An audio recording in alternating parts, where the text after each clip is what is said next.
Hello, and again, welcome to Bit Depth. I'm Santiago Ramones. Next to me is... Elecktra Stanislava, hi. And... Evan Jarvix, hi. What do you do? In whichever order that you want to go in. Let's just keep that order going because it's going to become a thing. Let's go left or right.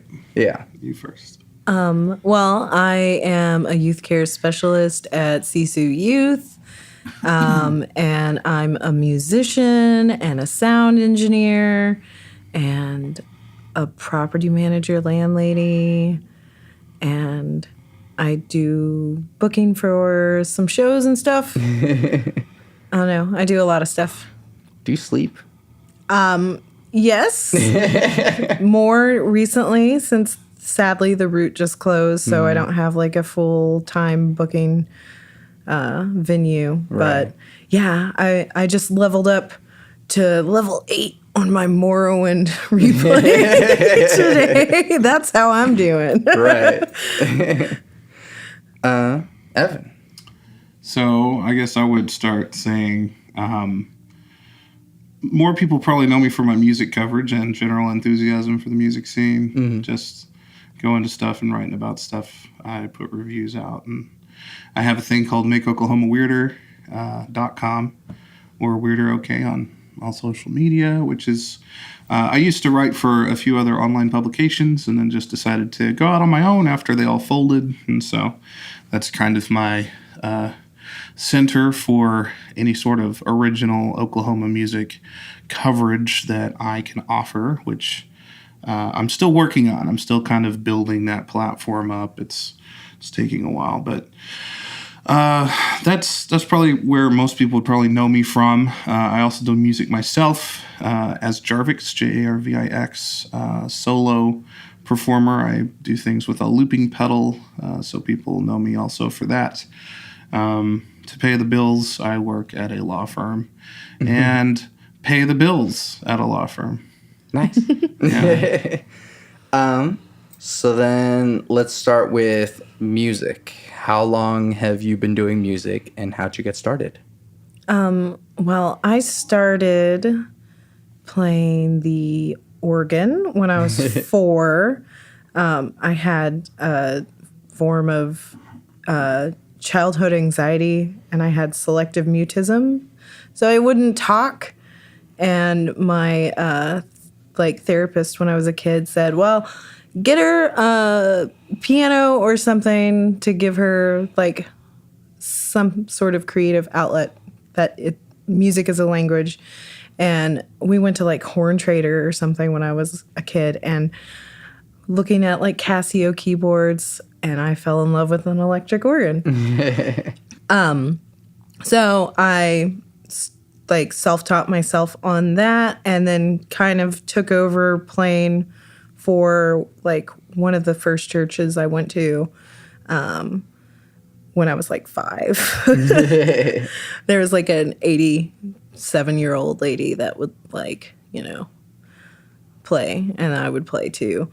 And then I started collecting instruments around that time. Did recorder and violin and viola and cello and a lot of the classical stringed instruments, flute.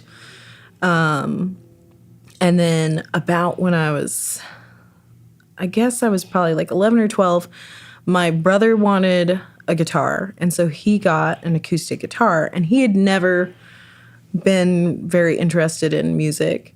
And I wanted to play his guitar.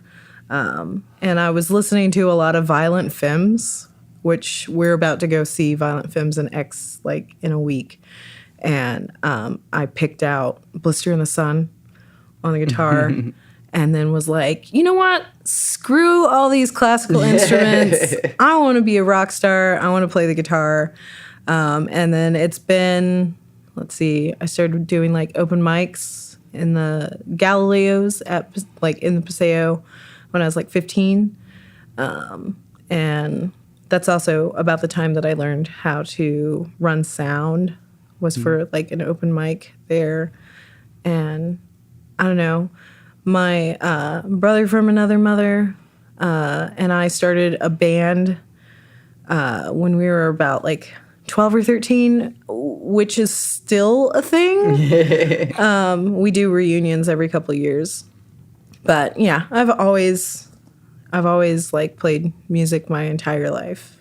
So it's definitely like part of me, and not playing would be incredibly weird. It's just, I've shifted from where I started to where I'm at now, so. Yeah.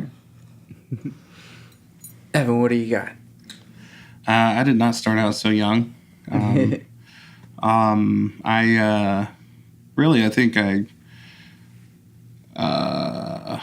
it was like college or after. I was in high school band. I played trumpet, and then I played French horn for a while. I did okay there. I really enjoyed orchestra, and I really enjoyed listening to orchestral pieces and things. But I didn't really develop like a taste for music until I like moved out of my parents' house the first time, and kind of got a feel for secular music, which there's a whole couple of other articles and podcasts you can look up about my history with Christian music. I have 2 episodes of The Praise Down with Heath and Alex you can check out, which is a podcast about Christian music and Christian culture, but is not necessarily a Christian podcast, which is great. But without going into all that, it was something I've always wanted to do. I used to even write songs, even like as a kid.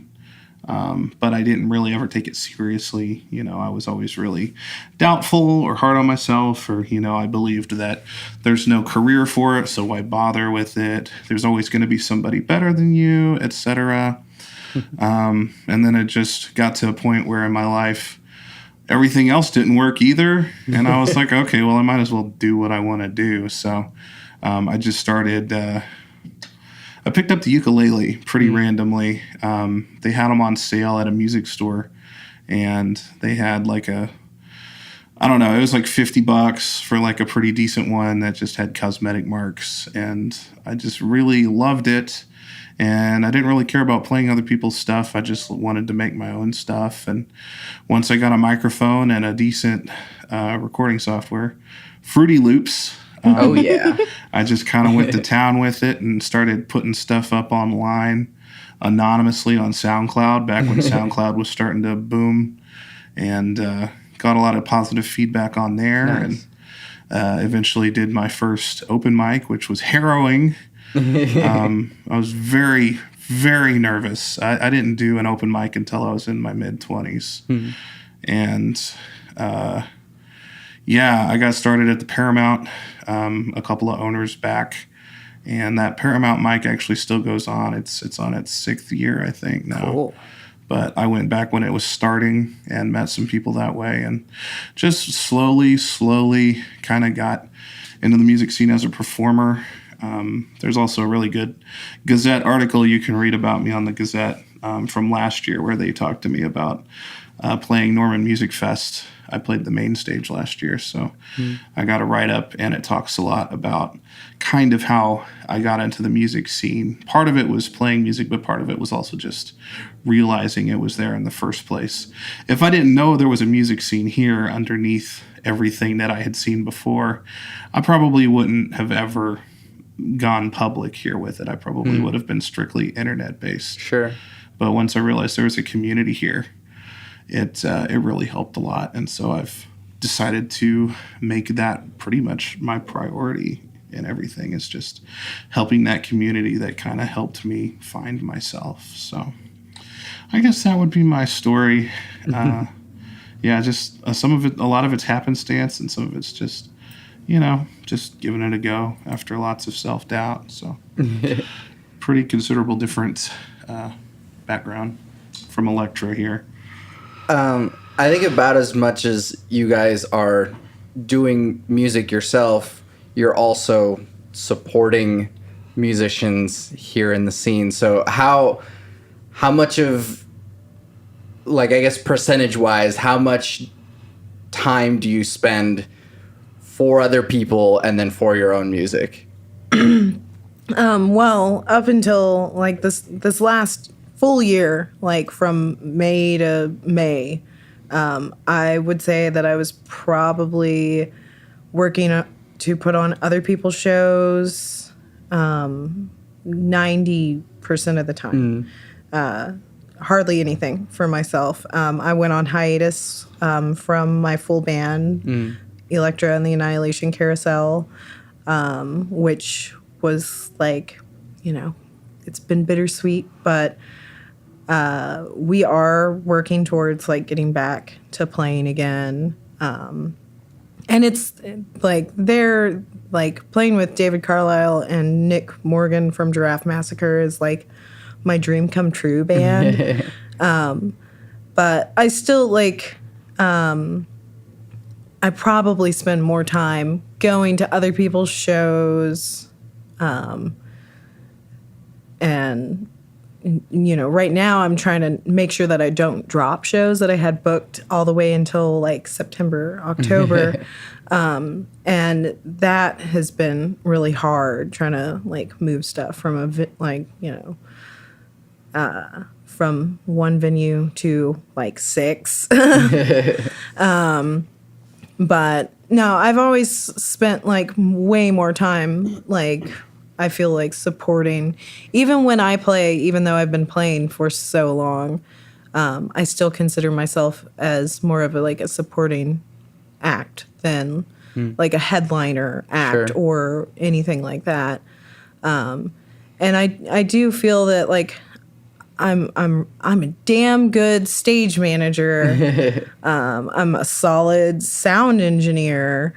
I'm very good at playing guitar. But I still I feel like I can do more for other people than I can do for myself. So do what you're best at. And that is, supporting other musicians and comics too. It's not just music. It's like the performing arts community, not just a scene. The whole community, every genre possible. So, So I think I definitely give more than I take. Yeah. Pretty much.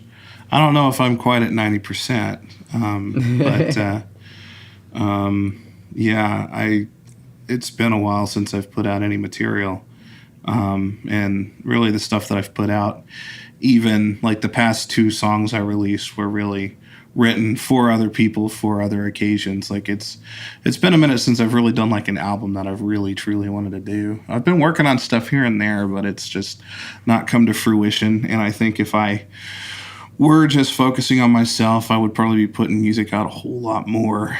Because I know like in those early days I would crank stuff out left and right.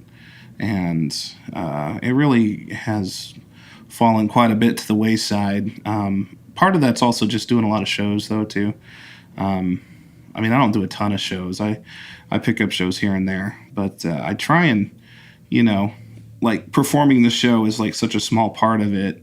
I usually end up doing the posters and the events and the invites and all the promo for any show that I do. And even when I do a show, if it's a show that I'm really taking charge of, I'm trying to do it also in the interests of the other people who I have on. So whether it's a touring band who's coming through or it's some locals that I want to play together and meet each other, there's always another element of it there too.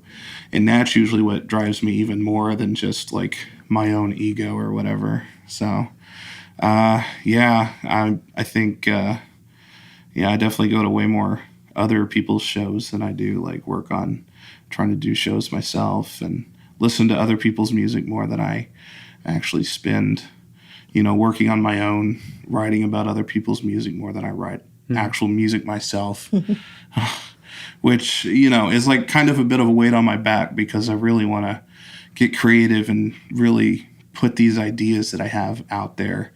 but it's just a long road, and I've never done studio stuff before. I've always just kind of like thrown it together on my laptop, and I'd really like to do something more professional going forward, and that just takes a lot more planning and time and investment than I've ever really had to deal with. So that's part of it too. But yeah, I mean, I think definitely I put forth more efforts for other people than for myself. But part of that might also just have to do with a general lack of self-confidence or self-value, which is something I'm working on. So, hey, me too.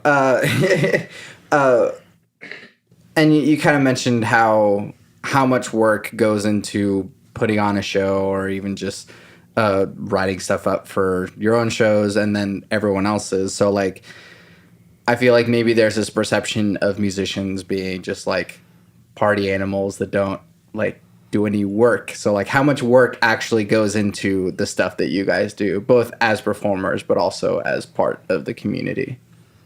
God, well, it's like I have so much time on my hands right now to like fully book like a show.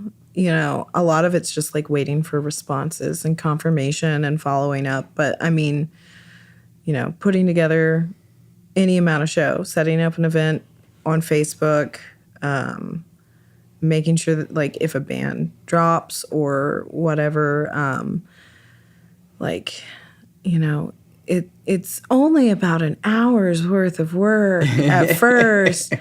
When you add it all together, but like it really can take, you know, weeks of adding up. Well, I worked on this for 5 minutes here and then 10 minutes there, and then I followed up. I was receiving like 50 emails a day for like the last 8-9 months or so, and you know, it's hard to be point of contact and coordinator like on that kind of level, especially when like you're trying to have like office hours, and not just constantly work. Because I'm a mom. I have a boy who's about to be 5 very soon, and so I always tried to work, you know, after he's asleep or while he's at school. And sometimes you have these like urgent level things, and it's like, I don't want to, you know, get out of reading to my son, but here my phone is blowing up and it's a near irate diva like musician. And you have to also just cater to other people's egos constantly, which can be very annoying. But like most of the time, you know, like I love when you can just have like one of those shows. I like to play matchmaker too. Like Evan likes to play matchmaker with like local bands. Like, hey, you like not only do you like mesh sonically, but like personality wise, you would all hang out if you would actually like meet. But then I would see a lot of bands that literally only hang out with their bands, like their, you know, or their girlfriends or boyfriends. And so that would be kind of like, oh, you're defeating the whole purpose of putting you on the same lineup. But yeah, I mean, it's a lot of work. And like, I'm like on several event committees that are like, I wouldn't say day long type festivals, but you know, like half of a day you've got to plan for like 6 hours of stuff. And it's not just music, it'll be music with belly dancing or, you know, drag artists. And you have to like, you can't just book people in different types of performing arts and not like understand like the level of like work that it takes, you know, especially with like drag artists. Like they have to put on their face, they have to put on their bodies. You want to give them a dressing room. It's not like with a band where it's just like, oh, you just do load in. Here's the load in time. This is when you're going to sound check, etc. You know, like you have to like remember that like some performers need, a private area to like touch up makeup. And also just like some of them want to have their outfits be a surprise. Yeah, yeah. And like working outdoors, like doing like stage management or sound during the summer for festivals, it's like I have heat intolerance and I want a green room or like 8 fans on me if I have to be in like a tent. Exactly. So you gotta like keep all of that in mind. But yeah, it's just like the behind the scenes stuff is constant. It depends on how many shows you're putting on, but and I miss, and I'm going to be back there soon where I'm just handling my own stuff, and not having to worry about, 100 different other moving parts. So it's like, oh, this will be nice. I used to find it kind of stressful, but after doing a whole different like level of it, I'm like, oh no, this is easy. Well, yeah, I mean, I totally agree. The behind the scenes stuff is stuff that people really don't see, especially when it comes to music production and stage production and things like that. I got a really good taste of that when I started volunteering at Norman Music Fest back in the day before I was even doing music myself. I would volunteer at like the main stage and really, see what was going on back there. And I would help, bands load on and load off and stuff. And there's just so much coordination and so many moving parts with something like that. And I mean, that's a festival that's just gotten bigger and bigger, and it's free and it's volunteer run and it's insane. And it's just, there's so much that's, all the spotlight's always going to the artists. And so you're not always thinking about just how many, hands are behind, just one person on stage or one band on stage. So for sure, which isn't to say that artists aren't busy themselves, because there's lots there too. Of course, if you're going to do a show right, even if you're not, I mean, there's a lot that goes into it. I mean, the pretty standard image macro that I see goes around is like, I forget the money figures, but it's like you load up so many dollars worth of gear that, you spent so many hours practicing on to like go make $50 in another town or something. Yeah. And like in my world, that would be a pretty good gig. So like, I mean, there's so much that I think a lot of people discount. I wouldn't say in general, but there's definitely a certain populace that sees any kind of artistic endeavors as, not valuable in a capitalist economy. Right. So like frivolous. Yeah. Like I remember, I don't know, like anyone who does like a Kickstarter or whatever, it's seen as like, oh, artists wanting to, beg for money and living in their parents' basements. Like I see so many artists get harassed on Twitter just for trying to fundraise for their products. And it's not like, they're just taking money. I mean, there's rewards tiers. I mean, they're paying for something. Like they're paying for something that they value.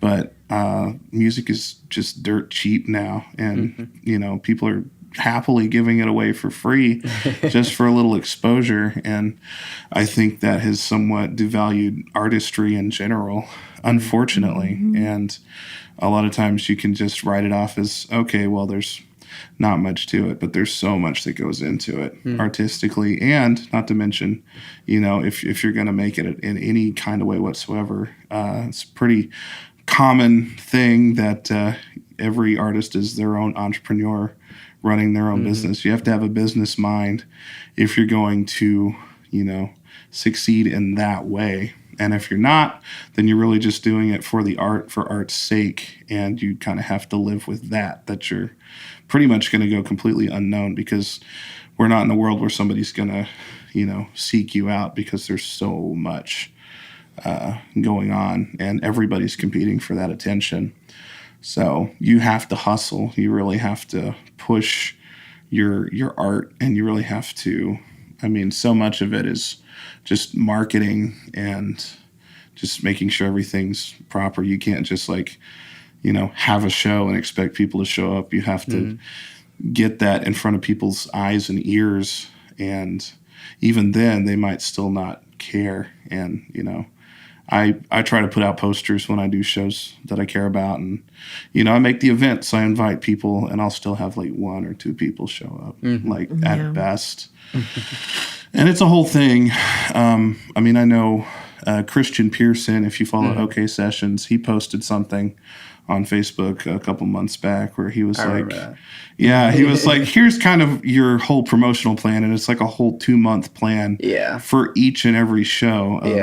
Here's where you announce it. Here's where you make the event. Here's where you invite people. Here's where you start doing press releases and start doing guest writings and all this stuff. In a perfect world. In a perfect world. Like it's very much in a vacuum thinking. I mean, no offense, but if you're doing 100 shows a year, it's got to be like clockwork. Yeah. And it's just unrealistic for a lot of people, I think. And I don't know, it's a lot. Yeah. And even if you do all that, the actual margins you'll see are so slim, you almost wonder if it's worth it.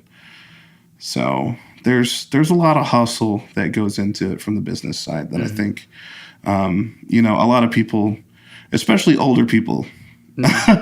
Sorry, I'm not being ageist, but if you grew up pre-internet and you still see artists as being a label thing where they aren't independent, but there's actually like a label backing an artist and taking care of all this stuff, that's not really the way it is. Labels really are only going to even reach out to you in the first place if they already see you doing this stuff, because then they know that you're viable. They're not investing in artists the way they used to.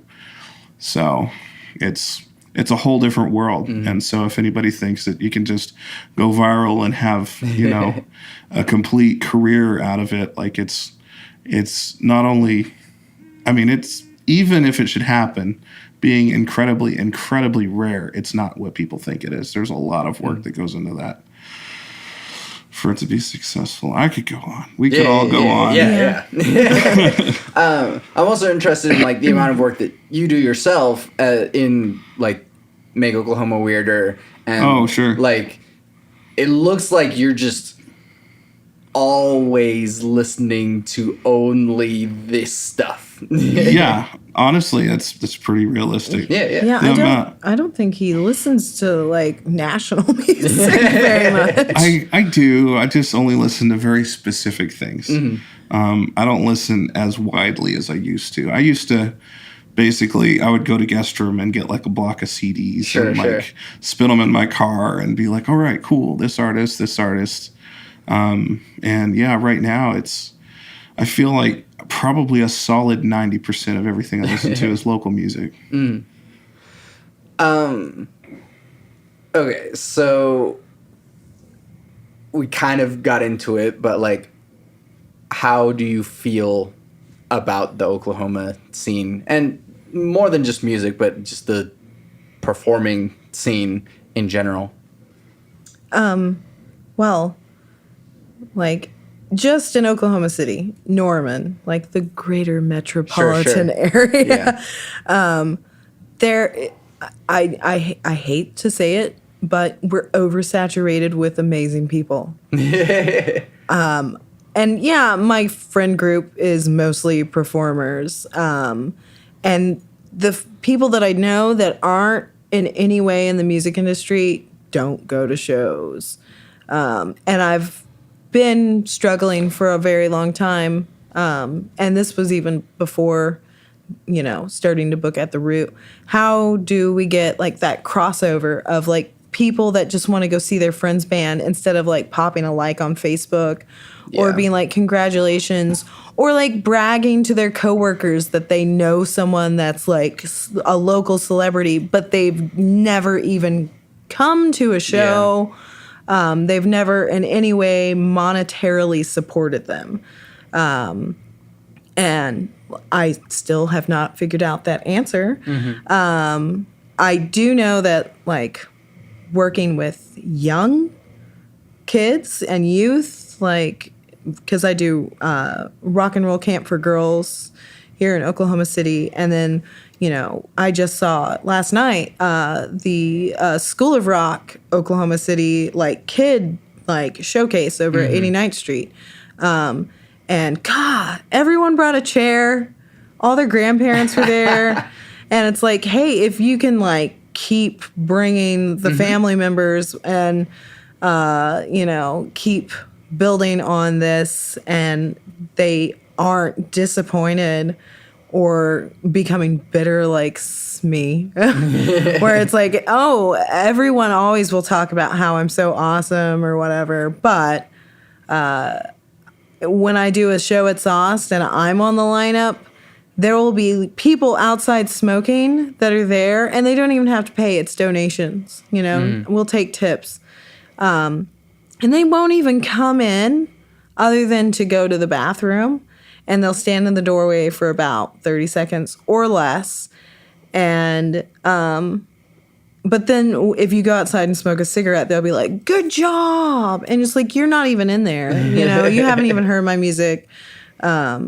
So, I don't know. There's a huge disparity between, who is supporting the music, because it seems like, it's mostly other performers. Or if, you have a built-in crowd at a bar, they're going to pay that cover no matter what, because they just want to go there and drink. And it's some of them go and they can say, well, I got my cool points because I was at this show.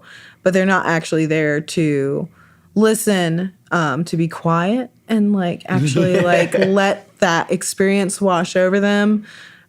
We went to go see that show at the Criterion, and Bon Iver. Yeah. I wanted to scream, shut up. How, shut up. Just listen. Yeah. And that was supposedly one of the better shows they've had there. Yeah. Right. Crowd-wise. And there was a woman who would not stop talking, and she was right next to us. It was so crowded, and she was so close to us, and she wouldn't stop talking. And about 30 minutes into it, she started yelling at someone to shut up. And I was like, you're the one that needs to shut up. And now you're yelling even louder.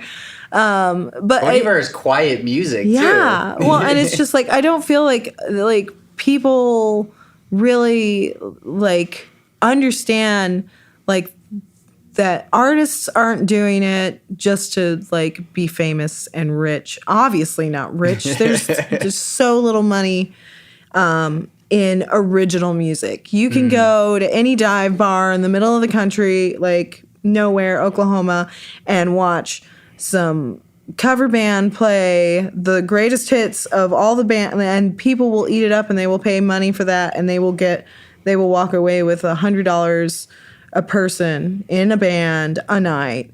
But the original music, the people that are making art because it's part of their soul, it's not just something that they want to do, it's something they need to do. And there's just not enough people going to see these shows. But then you go to Tulsa, and it seems like there's everyone, oh, well, I'm not playing a gig. I'm over at watching my friend's show. And we hopped through, I don't know how many shows, a month or so ago. And the crowds were 4 times larger at every single venue we went to than any Oklahoma City venue. And I see a lot of my sound homies and booking friends be kind of discouraged because there are touring bands with one or two amazing local bands, and there will be less than 40 people at a show. And they're having their faces melted by this amazing show. But that's just Oklahoma City. There's probably 400 singer-songwriters in any given genre.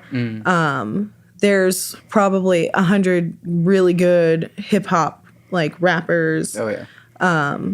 That are good, good to work with. And then there's several that are too consumed with their own stuff to, even show. That's something I've learned.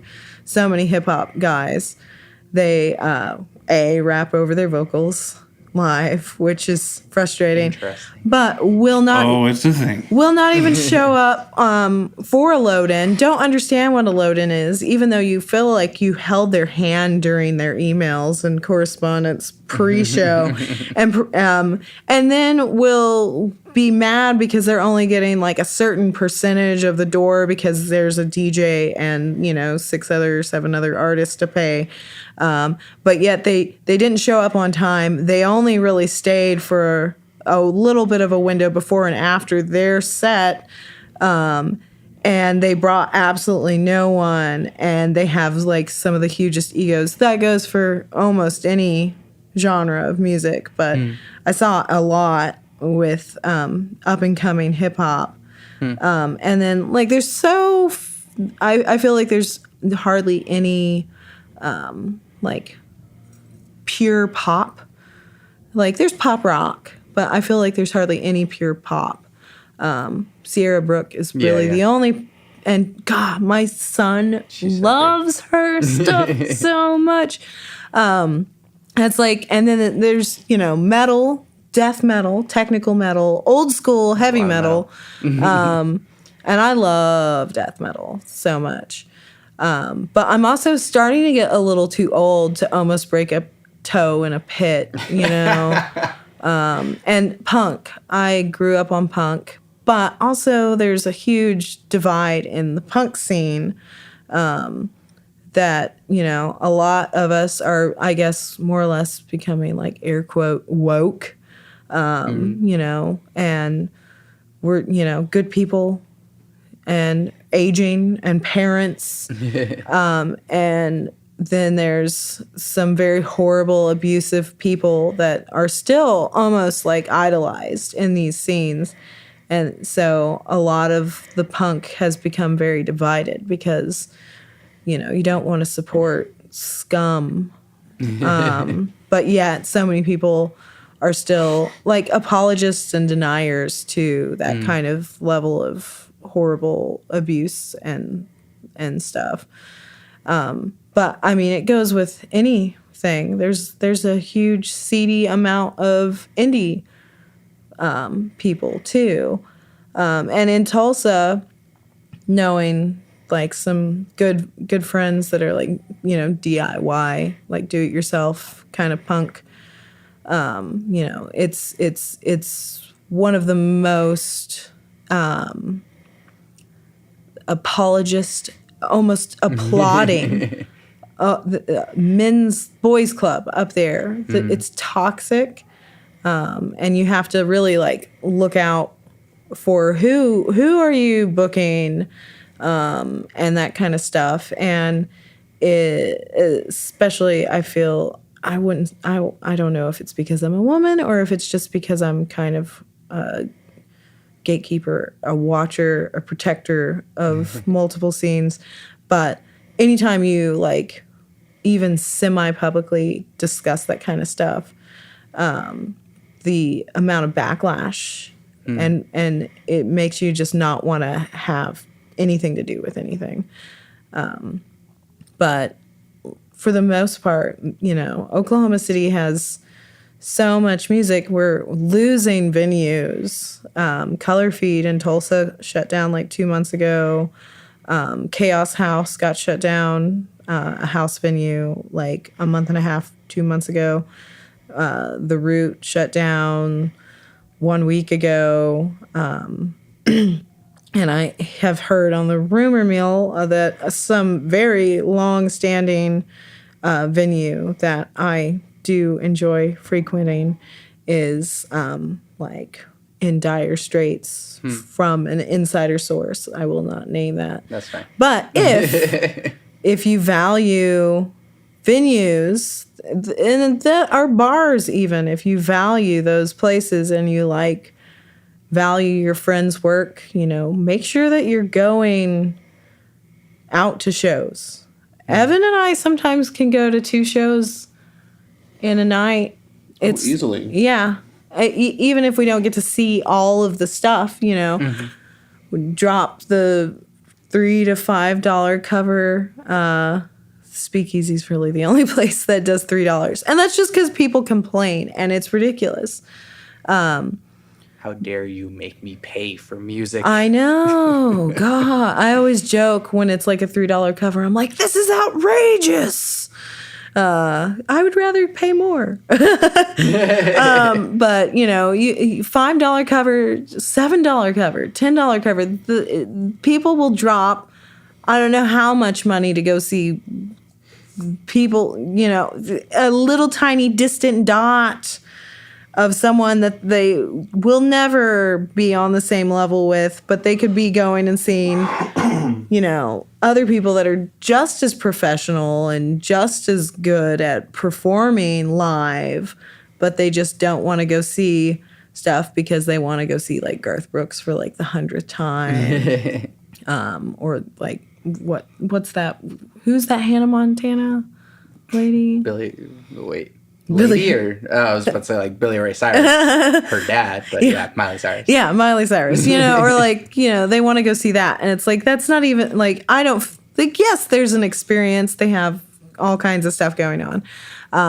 But, I would rather sit close to a stage and be able to see close to eye with a musician and, like actually get to listen to it. And I don't know, I feel like I learn a lot about people from how they lyrically write their music. But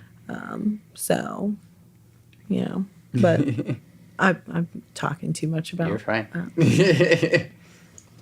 What was the question? I know, right? How do you feel about the scene in general? Oh, yeah. Oklahoma City. I think I agree with most everything Elecktra said here. I do think it's a lot of artists supporting artists, and we haven't really found a way to crack into the public consciousness.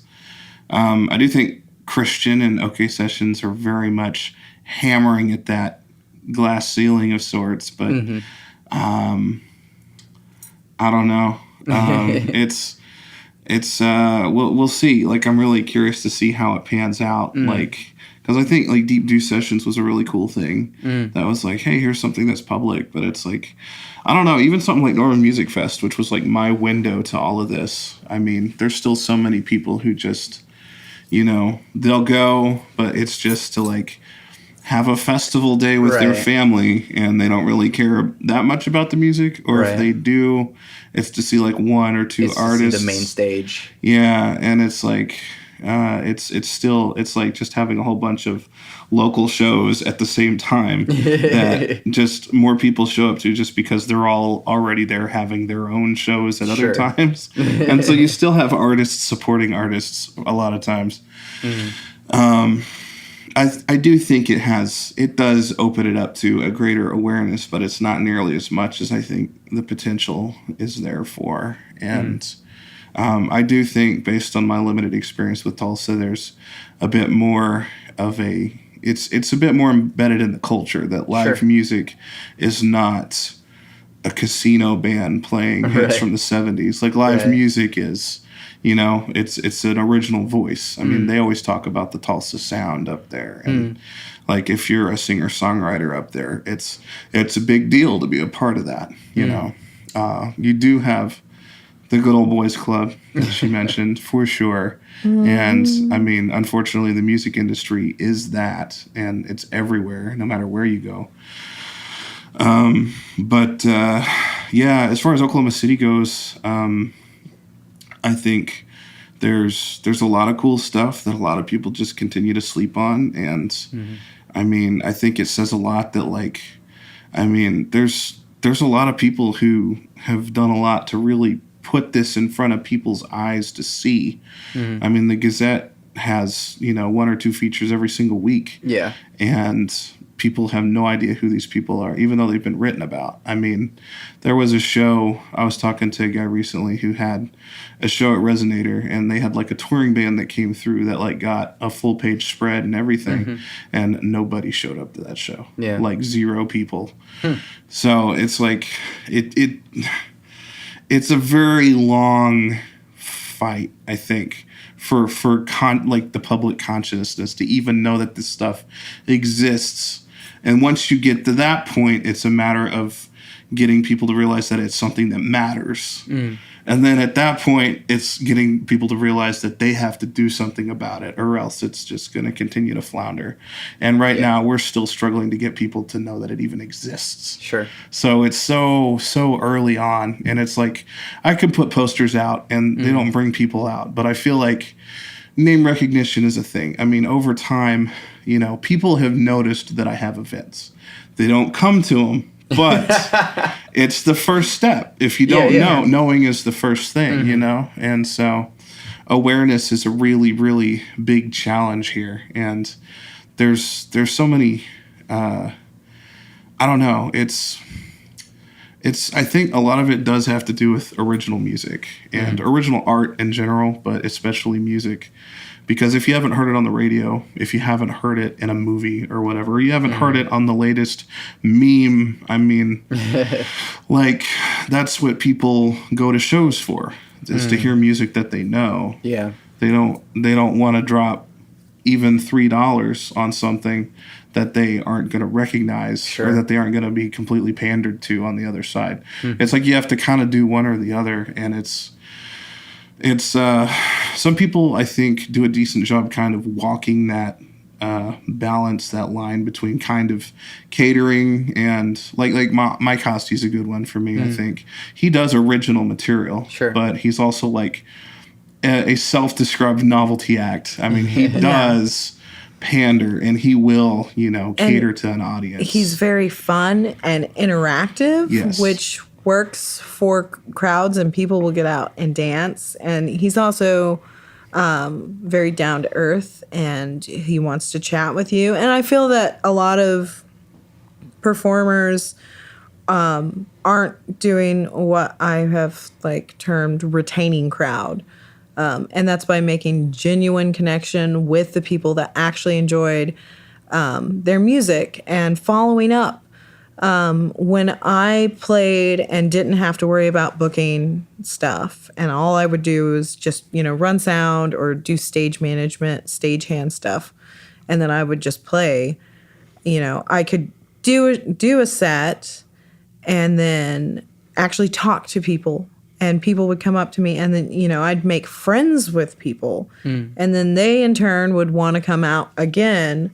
And it wasn't just like, oh, thanks for liking my music, you know, because I'm so cool. It was like, oh, hey, why did you feel a connection to this? Why did it resonate with you? Yeah. You know, because I write a lot of my music is, you know, like to work through trauma and heartbreak and that kind of stuff. So, if you feel that my music resonates with you, I'm like, are you seeing a good counselor?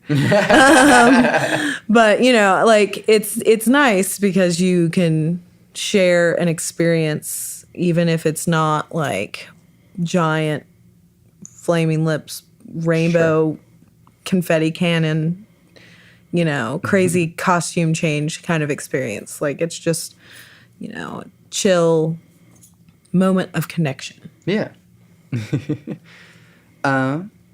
Getting into more of the philosophical type stuff that I like asking. First of all, is there such a thing as bad music? I like free jazz. Well, I have synesthesia.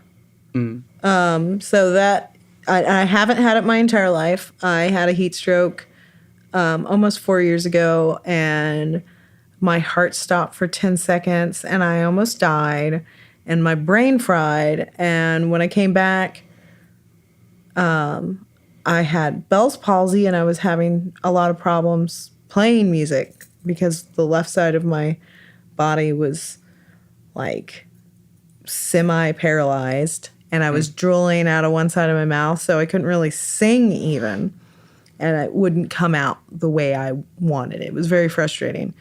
And I hadn't really listened to music because I was just kind of like, oh, crap. And then one of my friends sent me an album, and I don't remember what it was. And sorry, I listen to Spotify. But I listened to this album and I was just like, whoa, what is this? Because I have mostly projective synesthesia. So I see music. It's like colors. And sometimes that's one of the reasons I love death metal. I've always loved death metal, but like it's so intense, it's visceral already, that it can be like completely like, oh, well, I shouldn't be driving or operating any heavy machinery because all I'm seeing is crazy colors exploding and fireworks and stuff. But sometimes it'll be really subtle. And like people that don't know, I'll be like, it's kind of like the original Fantasia. You know, where they have the orchestra and, you know, you can see the music. They have different color palettes. So I wouldn't say that there's necessarily bad music. I think that music is art and it's subjective and it's, you know, beauty is in the eye of the beholder. Yeah. However, and it's dependent. It really is. Country music. Modern day country music. I'm not talking about, you know, like some Dolly Parton. Dolly Parton is a queen. Yeah. But modern day country music, I don't necessarily get projective. I get tastes and stuff. And I feel like country music tastes like almonds and I can't stand almonds. And it's not with everything. And it's like I love really complex jazz chords. Sometimes it'll taste like cherries or like chocolate. So like it's not always just visual. Sometimes I get these. It's all a weird crosswire, but I don't really get it when I'm playing music. I probably would be incapable of performing. But I do get it like when I'm listening back on stuff. But I hate the sound of my voice. So it kind of almost is almondy too. But yeah, there's no such thing as bad music. And I listen to weird noise, like experimental noise that it's like a guy in an industrial warehouse with a chainsaw hitting a trash can. Like there's no time signatures or anything. Can this even be called music? No, it's just noise and expression. But it's still like, you know, but I enjoy pretty much any kind of music. I just have to find artists that, you know, lyrically are getting with me, or, you know, the right instrumentation. 'Cause I like slide guitar. I think that honestly is what gets me is like an actual slide guitar. I think that's the almond thing. But then I hear it in other stuff and I'm like, wow, that's really adding to it. It's like a nice color or whatever. And that all depends on like keys. But having had that happen, I think more of using like instead of having a scale, I think of like especially when I'm like writing something for the piano, I'm not really thinking about like a scale. I'm thinking about a mode instead now, and it's kind of, you know, it's a palette. Just as an artist, a visual artist uses a palette to paint. That is more how I think of composition of music now, is that it's a palette instead of like these boxed square, you know, scales. And I feel like it's opened up a lot of different stuff, but it also gives me like really stupid ideas, like writing a song that you can only hit certain keys on a piano. And like I had like figured out that like to do this mathematical, the Fibonacci sequence, that I would need 211 pianos, but it would be a great performance piece. But you can only hit what corresponds to the notes, you know, and then you would have like, there was like some point when I was trying to figure it out. It was like, you wouldn't even touch 67 pianos for like so long. I was just like, You can do it one on day. a computer. I know. Well, I want one day to just have this ridiculous, how many pianos can I get? Sure. Stack them up. Okay, go did it for a video. I know. Hit a whole bunch of God, pianos. Anyways. I know. Well, it's like it's, you know, that trope that like The Simpsons already did it. Well, OK Go already did it. You know? Well, just like with OK Go, you just need a sponsorship to pay for it all. Right, Oh, yeah. Find the piano company. Yeah. And a car company so that you can make the video. Volvo. Give me your money. Class and coffee. It's delicious. I drink like 2 of those every day. Evan, is there bad music? Yeah, there is. No, it is subjective, and objectively, there is no bad music. Music just is. There's no bad music. There's no good music. It's all subjective. But that said, there's bad music. Or rather, music that you don't like. Subjectively, I feel that there is bad music. He hardly ever will say right. what he doesn't like. I'm pretty nice. If you've read my work, I lay the criticisms down pretty gently. I try to couch them in good intentions. Sure. But there is bad music, and to this date, the worst song I've ever heard was a Train song. Cool. A song by the band Train, where they literally just lift the everything out of the song Heart and Soul. I don't even remember what the. That's pretty disgusting. It's really bad. I had to tweet about it. I was like, I knew that one day this band would create the worst song I've ever heard, and here it is. Yeah. Here it is, and I have a couple guilty pleasures with that band. Even Sure, yeah. Drops of Jupiter's kind of my jam. It's pretty great. But like, even though it's completely ridiculous, but I don't know, Train is very much a sellout. And there's other bands too, for sure. But yeah, I can't even remember what the song is. Like, I just know it's like it rips off that melody and those chords, and it's just singing about the song. And then they don't even have lyrics for all of it. Like the third line is just like, ooh. And I'm like, you couldn't even come up with anything, and you're ripping off another song that's like in the public domain. It's just, it's the production's really cheap, and it's just clearly, I don't know. Yeah. There is bad music, and I think it comes in all genres. I think it comes in all different. You can't just say, well, country music's bad, because there's. I mean, no, I don't really like country music either, generally speaking, but there is country music that I like for sure. Well, it's like I like Americana and bluegrass a lot, and they get lumped into country. So it's a weird. I mean, it's a whole weird thing. At the time of this recording, I mean, we're still in the wake of the whole Old Town Road thing. I finally. I guess I'm not familiar with that. Oh, it's I had to by Lil Nas, and it's got Billy Ray Cyrus. Billy Ray Cyrus is on the remix. He's on the remix of it.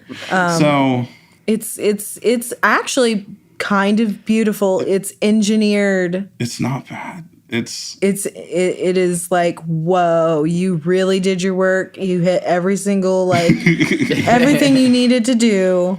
No, I have a client, and I have trouble waking her up, and that's her favorite song. And so I experienced it one morning, bumping it very loudly on a Bluetooth speaker to see if it would like assist me in my job.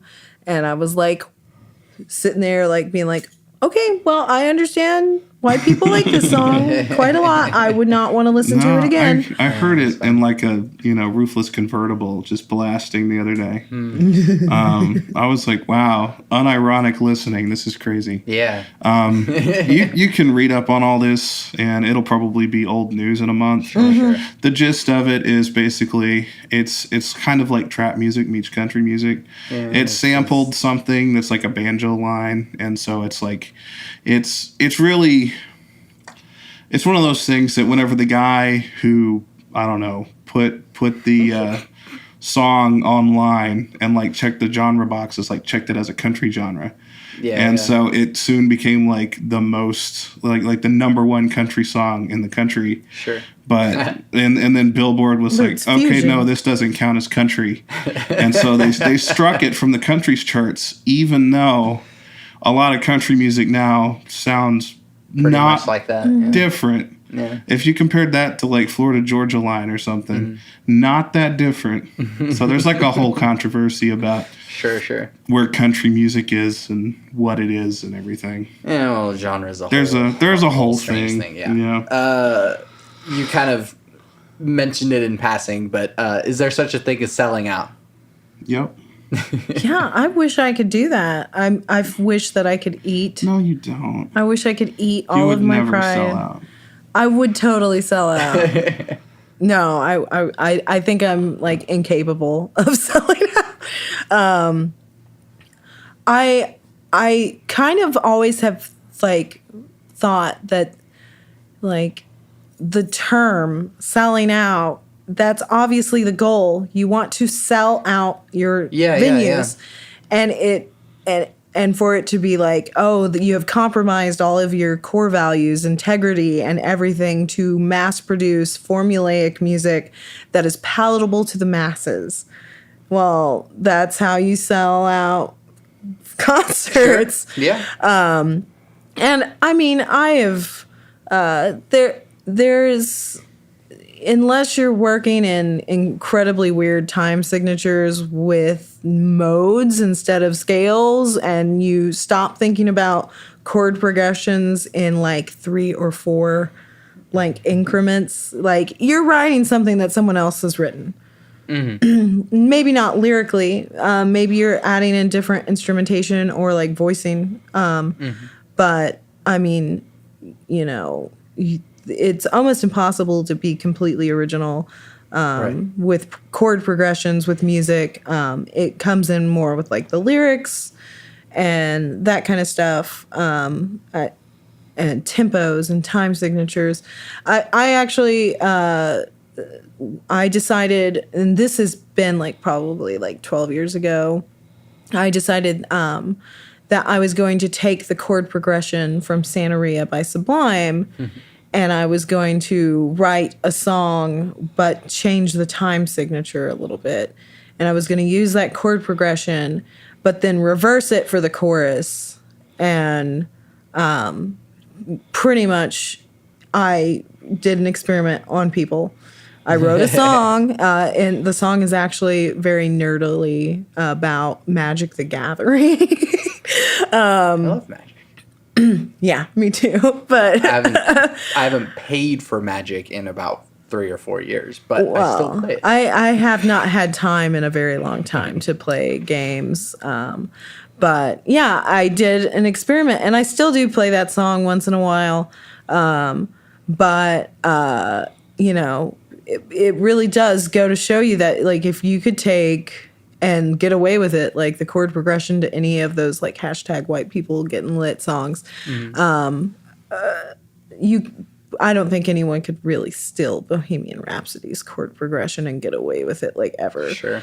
But you know, Don't Stop Believing, and basic pop hook stuff, if you can take those and put them into a song, you know, people will very much just be like, well, I like that song a lot, and not really go much further than that surface level. So I don't know. No, that's true. I think. What was the question? Is there such a thing as selling out? Such a thing as selling out. Yeah. I mean, I pretty much echo those thoughts. It depends on what you call selling out, because I mean, there's success too, and it's like, what do you call success? Is it defined in your own values, or is it like monetary or fame or whatever? Yeah. And is selling out, is it compromising, or is it completely betraying your values? I mean, it's just, no one can agree on exactly what it means, so it's kind of hard to address. But to whatever degree, it does exist, and that would be my answer. Yeah, and I do think to kind of echo that. Talk about chords and stuff. I mean, everything has more or less been done, but there are certain ways that you can pander, I think. And even if you don't necessarily mean to, like, there's, I don't know. I mean, I think sometimes I make some artistic choices that I'm like, oh, this will play well to an audience. Sure. And so it's like, if I have a choice between one thing or another thing, I mean, you could accuse me of selling out because I play rubber chicken in my set. I have a rubber chicken and I'll loop it in, and people get a kick out of it. Yeah. But it's still a part of me. Like, I think it's fun, and like, I think it's hilarious, and I'm gonna keep doing it. But it's like, I'm very aware that it's a gimmick, Yeah. and so it's part of it. Do you separate art from the artist? That's a hard question. Yes and no. I am very, like, I stick to my guns about, like, if a person is scummy, I will not support their art. And it can be heartbreaking sometimes to, like, be like, God, I really loved this.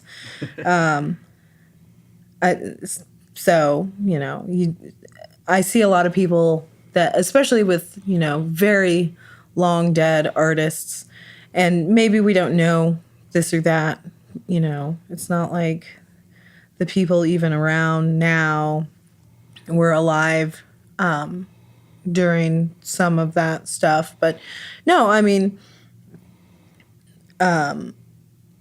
like, you can't support the art if the artist is horrible.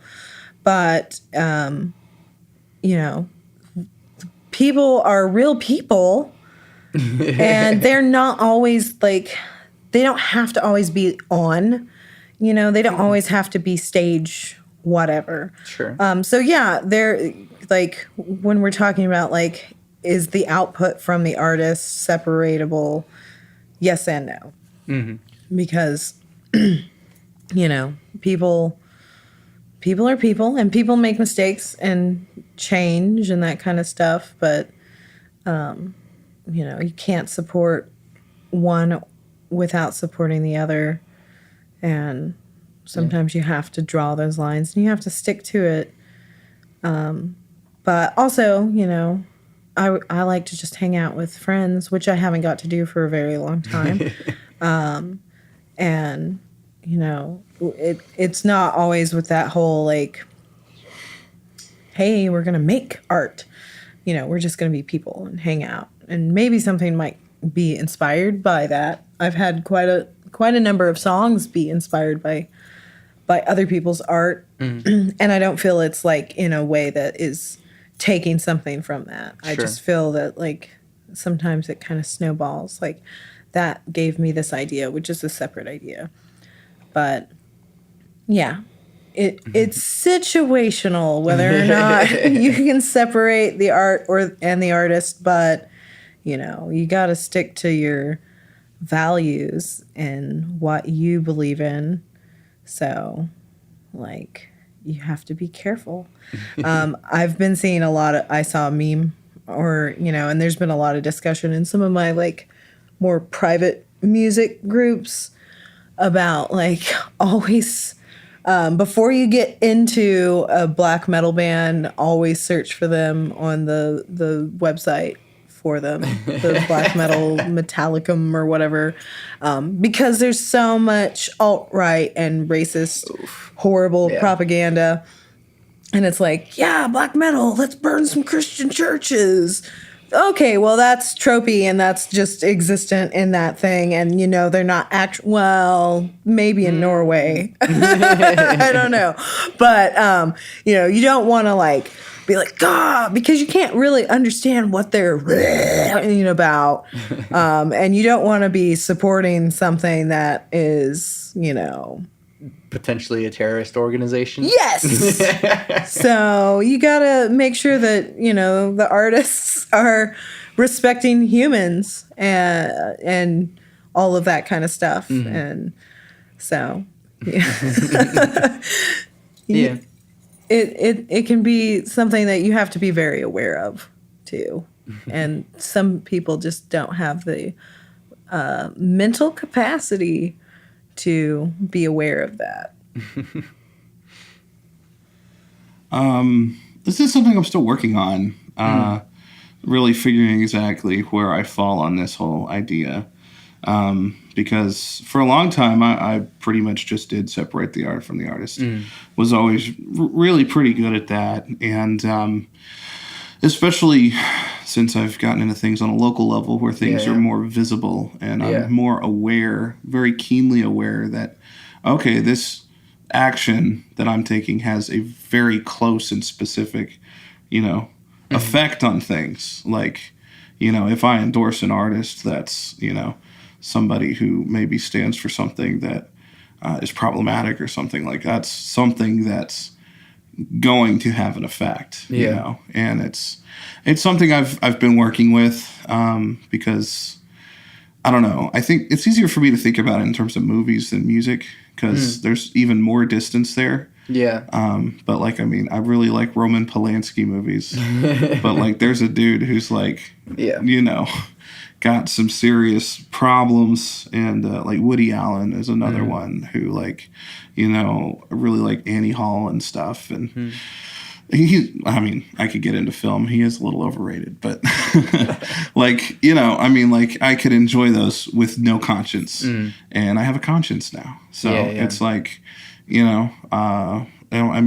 especially, I would say before the Me Too movement, but especially since then, it's there's, if you want to be really technical, there's so few things you should really be supporting out there because the way that all the studios have just conglomerated, there's so few heads out there, and it's just kind of a nightmare, which, I've been leaning more towards independent films lately anyway, so I guess that helps. But it's a whole thing. I think it's really interesting. Elecktra kind of brought up if they're dead or not. Sure. I don't want to funnel money into anybody's, whatever, but it's I think, if I don't know.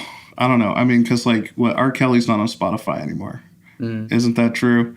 And so it's I don't know. If there were ever some part in the future and it's he's obviously not getting money from it anymore. He's dead and his music lives on. It's can I enjoy that music on its own? Because at that point, the money just goes to the studios. Sure. But also, they enabled this person to have a career. There's a whole black hole with it. Yeah. And it's I don't know. I'm pretty good in terms of, like she said, with, understanding that certain people are human. I think Tom York is kind of a shitty person. I love Radiohead. I love Radiohead, and I will always listen to Radiohead. And it's are they? But he's not problematic. He's just a shitty person. Yeah, I use the example of Kanye.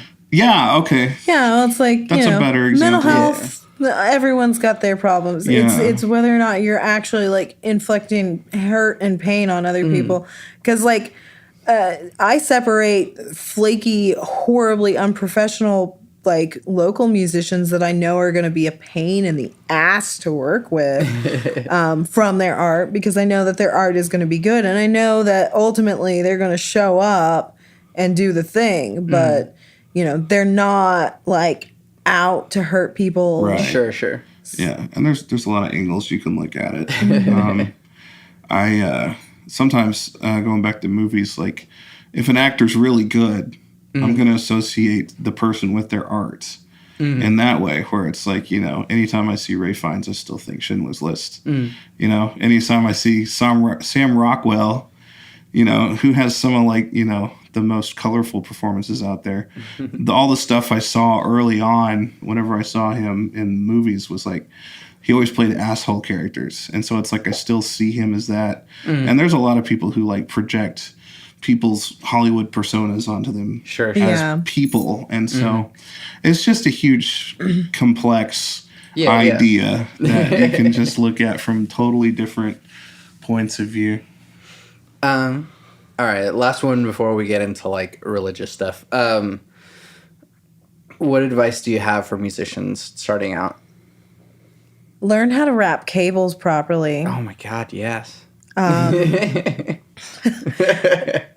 mean, honestly, that's one of the first things. It'd be really nice, yeah. Self-care, and I'm not just talking about, you know, taking care of your mental health and giving downtime, but I mean, like learning how to stretch your hands before you're playing the piano, the guitar, the bass. There's some really good YouTube videos, and I can't think of the name of the lady. She was on this Namaste TV, but it's called Yoga for Musicians. It's hand stretches. That's cool. It stretches out your median nerve, so it prevents carpal tunnel. It'll help with arthritis in the long run. Always do vocal exercises. Yeah, please warm up. Even if you're a weird person in your car doing roller coasters, you know, learn how to properly maintain your instruments. And that starts with your own physical body, because you are going to be using them for a long time. Learn what the fuck your gear is like.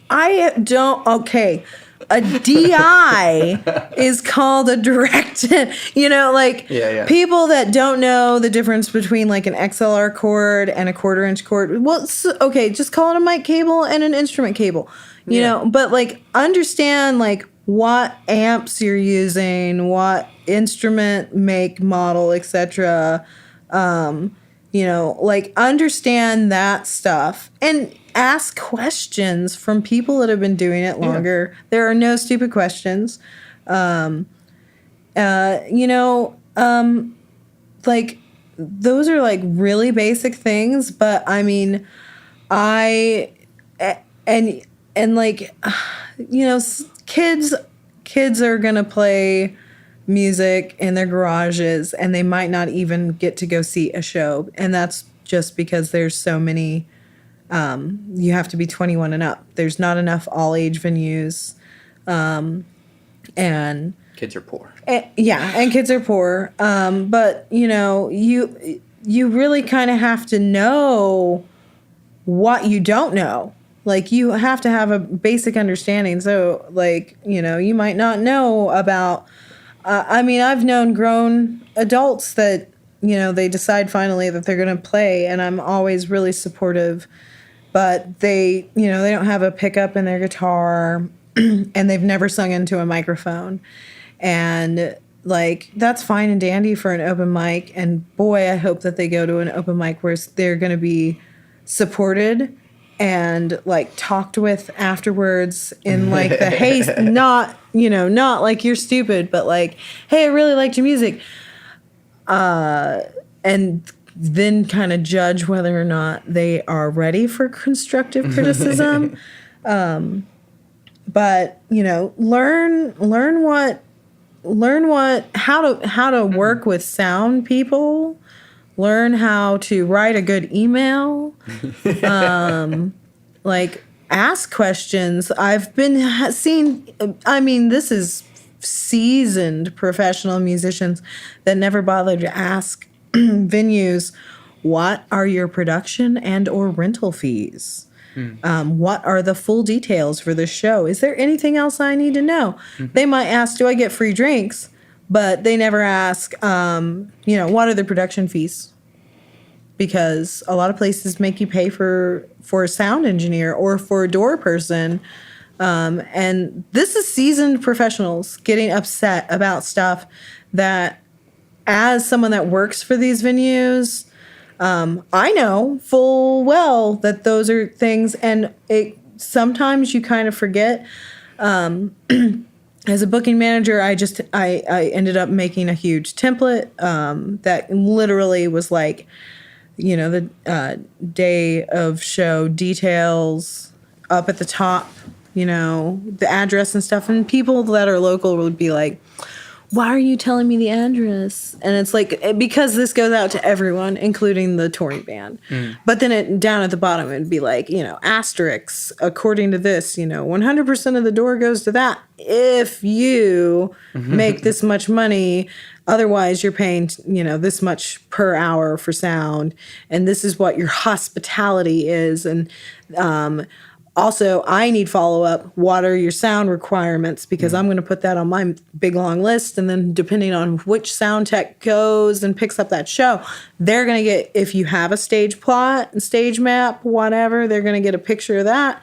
And they're going to get, your stuff. But, like, I see bands that are like, well, I don't know what my bassist stuff is.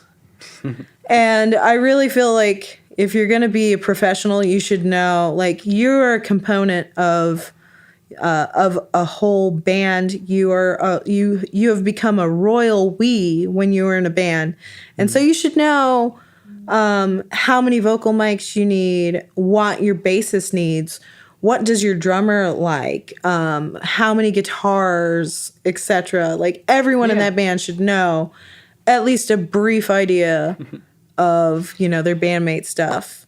And not just be like, well, that's the bass guy's department.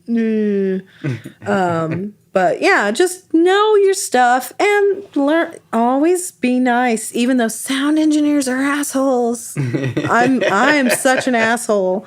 But, be nice to the people at the venue, because a lot of times the bartender is gonna be like, oh, that man was shitty and they didn't tip me or whatever. You'll never get booked again. Always be extremely nice to the people working there. Always to the venue.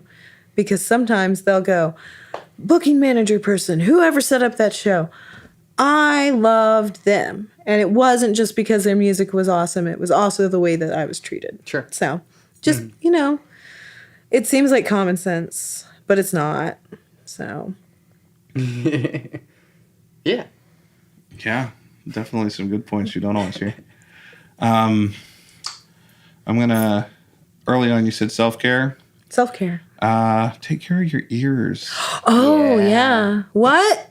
Seriously. It's such a thing. I mean, everything's like louder than it's ever been. Yeah. And I mean, even, if you have headphones on like a cell phone, it even tells you, hey, be careful. It's a little louder Don't turn right it now. up all the way. Yeah. And it's like, it's easy to brush off and say, yeah, okay. But really, I mean, it's really sad to see people, really talented people, who are losing their hearing at a young age and just not able to continue doing what they're doing. Yeah. Although I've heard that there's some research into stem cells. I'm 40% deaf in my left ear, so playing the drums, no ear protection. It's important. Yeah. So definitely wanted to add that into the advice column there. Here's one that for some reason I just am a stickler about. See if your band name's already taken. Oh, God. Yeah. Like, I mean, even before the internet was this thing that it is now, I mean, me and Levi discovered that our first choice band name, Flaming Shit, was already taken. Darn. So, yeah, Google that. I was mad. My name is taken by a Brazilian, rock band. yeah. But it's my name. I can't just change my solo name. I thought it was Chilean. I think they're Brazilian. It could be Chilean. I don't know. I don't know. South American band called Elecktra. Yeah, and Wow. I have a Spotify playlist, so I have listened to them. Yeah. But I mean, it's a big deal just so, your stuff doesn't get mixed with a whole bunch of other things. But it's also just, I mean, it's just smart to do from the get-go because, I mean, you're building something with this band, presumably. Yeah. I mean, unless you're just doing something for kicks, in which case, whatever.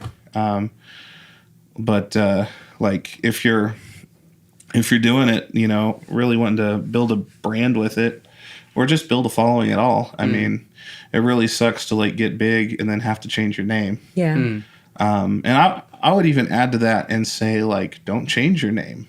Like, if you can help it. There's a lot of bands that want to change their name because they lost a member or something. Or, like, they want to go in a new direction. It's like, keep the name. It's okay if you go in a new direction. You have to start from the ground up. Yeah, because as far as a lot of people know, now you're just a new band that they've never heard of. Yeah. Well, and that's why I made my current band be called Elecktra and the Annihilation Carousel. Right. Because I lost my entire work of 5 years with the Uncanny Violet Unicorn, which is also a horrible name. Go with something shorter, people. I liked the Uncanny Violet Unicorn. Yeah, you did. Yeah. Yeah, and I mean, I think it depends on also just what degree involvement you have with anything. But I just I would do the same thing. Like if I get a full band, it's going to be Jarvix and something. Yeah. And that's what a lot of singer-songwriters do anyway. I mean, Kyle Reed and the Low Swinging Chariots. And then so on. when you do have, you've searched that your band name is not taken, just immediately, you don't even have to publish anything out, but get your Twitter, get your Instagram, and keep the same handle across the platforms. Everything. Yeah. So it's always at Flaming Shit, if we're using that as an example. Right. So it's always easy to search. Yeah. Do that really early because that's what I did. With Weirder Okay. Yeah. SEO is important nowadays. I'm probably going to cut this podcast in half and just do the second half as a second podcast. So plug your stuff. Okay, sure. I am Elecktra, Elecktra. You can find me on Facebook as I think I went with at Electra's Music because, like we were just saying, I'm mostly known as a singer-songwriter, but I do have some not well branded things, like I'm EOS when I do looping things. You can find me at Sauced every Sunday running shows, except for the last Sunday because that's my volunteer appreciation night. And I have some more shows coming up as myself performing, which is wonderful. I'm at Elecktra 5000 on Twitter. And I'm at Elecktra Eclectic. It's impossible to spell. Everywhere that there's a CK, everywhere there's a C, there's a C. Also a K. Yeah. So it's at Elecktra Eclectic on Instagram. I like eating food and going to shows and all kinds of stuff. And also my kid, it's not just like a professional Instagram. It's my personal life. But I have a pretty interesting life. Yeah. Most people ask me, how do I get it all done? So you can follow me on just about anything. Lots of hot dogs. By the way, this one comes out May 16th. So if you have like immediate shows coming up, that's do I have an immediate show? I will be in getting messaged by my bosses. I will be at Vintage 22 in Ada on May 24th. And it's one of my favorite places. If you're interested in like burgeoning music scenes, like Ada is a hotbed and like they have some really good support. There's only like 2 places that have music really. And it's kind of like looking back into the past of like, this is probably what like Oklahoma City and Tulsa were like, maybe not 100 years ago, but when there weren't as many places and it's just, I like it. So May 24th, Vintage 22. Sweet. Funny. Real quick on the advice question. I know. And we're coming up on an hour and a half, I think. But I just wanted to add to, her booking side of things. As an artist, personally, I've gotten a lot of really good experience with, if you're going to ask for show, if you're going to try and get on somewhere, be specific, have something in mind. Don't just randomly throw an email and say, hey, I want a show. Sure. That sucks. God. Do the work. Actually do the work. Have, take some creative control in what you're doing. Put out, even if it's simple, an electronic press kit. Well, yeah. I mean, definitely you want to present yourself too. Hi, I am this, say what you are in the first sentence. This is my genre. So many emails. If I can't see it in one page of what you want, and then all the details are later, then I'm just gonna ignore it, and I'm gonna ignore every other follow up that you send to me because you're not being professional. Yeah, and I mean that's definitely true, and that's definitely a thing. I wanted to add to that and say that if you can basically do some of the booker's work for them, God. you'll be so appreciated, and it's such a good way to get a show. I don't ask for a show unless I already have some idea what I want. I already know who I want to play with. I already know a set of dates that I want. I already know if there's going to be a theme or if there's going to be just details about the show that I'm looking for, and whether or not it's going to be compatible with this venue. I just had a Star Wars show on May the 4th, and that was pretty intentional. And I had Dr. Pants on there, and I had Krim on there, and that was something I pitched. I was hey, because I have contact info for the Opolis, and instead of just saying, hey, can I have a show? I'm actually well, I want to bring Krim down. I think Opolis would be a good fit for them. We're thinking a Friday or Saturday in May.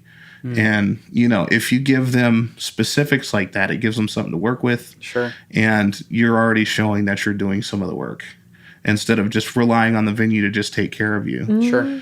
And honestly, more times than not, that's not only going to get you repeat business and good rapport, but it's going to get you better shows too. Yeah. Because you're going to be paired with people that you belong with instead of them trying to figure out where you're going to go. Sure. So I just wanted to add that. Plugging my stuff really quick. I don't have any shows coming up at this point because I've had a bunch here recently. And I've got one tentatively coming up in Paul's Valley that's going to be a lot of fun. Interesting. But the Stark Art Gallery is a really cool spot that I've been wanting to play at, but no official info on that yet. So but I do have a open mic that I host every month. It's the first Wednesday of the month at the Deli in Norman, which does take all performance types. It can be poetry. It can be comedy. A lot of it's comedy. A lot of it's music. We've had storytelling out there. We've had all kinds of fun stuff. So that's the first Wednesday. It's at 10 o'clock. Sign up is at 10 o'clock. The show's at 10:30 p.m. It's a late one, but it's a lot of fun. That's every first Wednesday of the month at the Deli. And that has its own social media on Twitter. Not Twitter, but it's on Facebook and Instagram at Deli Mike on both of those. If you want to follow me talking about local music, specifically original music from the state of Oklahoma, that's Weirder OK, WEIRDEROK, across Instagram, Twitter, and Facebook. Also have a website, which is makeoklahomaweirder.com and now weirderok.com. I bought that URL as well. So that's my website. That's where I keep all that stuff. I have show recommendations. I have vlogs that I put up where I talk about what goes on. And I also have that on IGTV if you're an Instagrammer. Yeah. I have an IGTV channel and have a YouTube channel for that as well, which I've got some sweet new Norman Music Fest videos coming out soon. By the time this is out, those will probably be rolling out. So NMF was a lot of fun this year. I won't go into So it. much good But stuff. if you want to follow me as an artist, I'm Jarvix, Jarvix. That's at Jarvix Schmarvix. Across Twitter, Instagram, and Facebook. A little bit of personal stuff mixed in there, but I tend to be pretty private, so it's mostly stupid stuff or music stuff. Yeah. And I do announce my shows pretty decently early and give you some awareness whenever I'm going to do stuff. Also, Elecktra as EOS. We do a thing every third Sunday at Sauced. So if you ever just want to see me improvise with loop pedals, she also improvises with loop pedals. Sometimes we have a special guest. And Which hopefully will be you Yes, okay, yeah. very soon. I also tend to improvise with loop pedals or delays or whatever. right. So, So that's an experimental night at Sauced. But yeah, Jarvix Schmarvix on all those. Jarvix.net is my website. And I have some videos and some photos and root beer reviews also. So nice. I review various root beers that I get from Pops. Nice. More often than not, provided to me by Elecktra. Yeah. Nice. So I think that's everything. Well, and I totally forgot. I have a website. And I'm kind of proud of a thing that I finally went fully public with. But my website is electrasmusic.wixsite.com/awesome because I won't pay for a website. And then one more backslash resources. I have been building an open source booking sheet, which I keep track of. There's almost 500 bands on there. I have a form submission that makes it a little bit easier. I do screen and make sure that we do not have, like I've said before, any scummy people. And I do, listen to people, and I don't just take, you don't like this person, I'm not taking them off the thing. But if they've done something detestable, I do screen and make sure that it's curated to where. And I've had a band that's still on there drop 10 different shows over 2 years, and they're still up there because I appreciate them musically. I just won't personally ever work with them again. But yeah, if you like spreadsheets, I love spreadsheets. yeah, that's on the resources page of my website, and I'm pretty proud of it. It's been a hobby that I've been working on for a long time, and I used to only send it out to touring bands when they would hit me up for shows. And now I want it to be used by Oklahoma musicians, and you can put in a form submission, and there is a write-in for genre, but I think I have every genre pretty much more or less covered. And it's not just for music now. As of 3 months ago, I opened it up to comedy and drag. So there's performance art. And I've also been trying to find, other than Molten Sun, more places that do the visual aspect. Yeah.